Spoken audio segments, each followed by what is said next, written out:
Le Bangladesh. Hein, vous savez que c'est un pays qui est excessivement pauvre.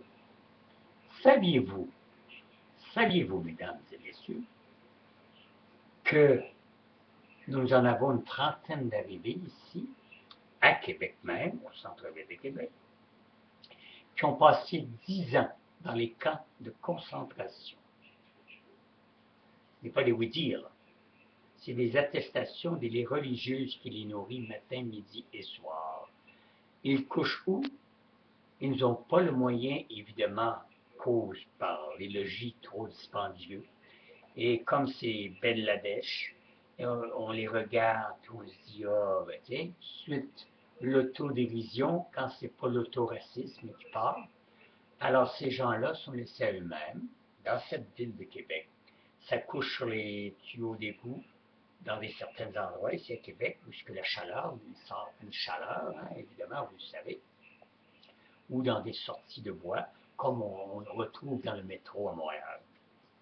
On est en 2012, bientôt en 2013, et il y a de ces personnes-là qui crèvent de faim, que même on a fait l'expérience, et ça c'est des religieuses là, très très conscientisées à ce problème. La feuille de salade que vous ne ramasseriez pas sur un banc public, eux autres, laissez-moi vous dire, ils vont la manger. C'est normal. Ils viennent de passer 10 ans dans des camps de concentration. Alors, si vous ne savez pas c'est quoi un camp de concentration, excusez-moi, c'est pas de tout repos. Alors, faites-vous imaginer que ça se passe ici, au Québec et à Québec. Donc, il doit en avoir aussi à Montréal. Dans les grandes villes, évidemment, il y en a à Toronto, il y en a, etc. Alors, si vous pensiez que la misère s'est terminée, qu'on vit dans la grande aisance, qu'on peut se permettre des fêtes dans les petits coins, des petits comtés ou quoi que ce soit, je pense que s'il avait fallu qu'il y ait un buffet vendredi soir, excusez-moi, mais je pense que le buffet n'aurait pas résisté, c'est pour eux autres, parce que je ne peux pas les blâmer. Ils doivent avoir faim en Titi. Et comme je vous dis, même pas de gîte. Alors, je trouve ça très, très, très, très déplorable. Et je me dis, moi, le monde est très, très, très petit. Durant que je me fends la gueule, durant que je me fais les mâchoires pour des fêtes ou des ci ou des ça, ben, il y en a qui crèvent de faim. Et ça, personne va aller, évidemment, dire, ah ben, t'as raison, Claude. Non, non, non.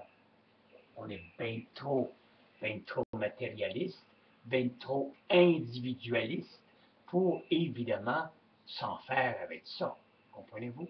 Alors, pensez-y donc 5 minutes. C'est pas grand-chose. Excusez-moi, c'est parce que ça me fatigue. Ma caméra est toujours déplacée. Alors, pensez-y donc 5 minutes et laissez-moi vous dire que moi, j'en suis resté bouche bée. J'ai appris ça cet après-midi à 5 heures. Alors, c'est pour la raison, juste le temps de bouffer un peu. Et même quand j'ai bouffé, j'ai pensé à ces gens-là. Est-ce qu'on pourrait les aider? Est-ce qu'on pourrait faire quelque chose pour eux? Après tout, on sait qu'on a des Québécois, nous autres ici, qui aussi sont peut-être dans la même situation. Mais ils n'ont pas vécu 10 ans dans un camp de concentration. Ça, c'est la différence, comprenez-vous?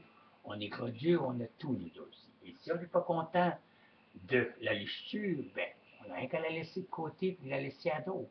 Mais non, on veut toujours mieux, on veut toujours mieux, on veut toujours mieux. Et on critique sur tout et sur rien. J'en suis bien placé, j'en suis un critiqueux. Mais au moins, je le sais. Et je vous rapporte ce que les autres aussi ont à critiquer.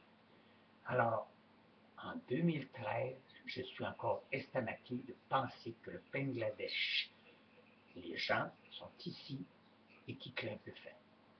Ouais, il y a quelque chose dans l'engrenage.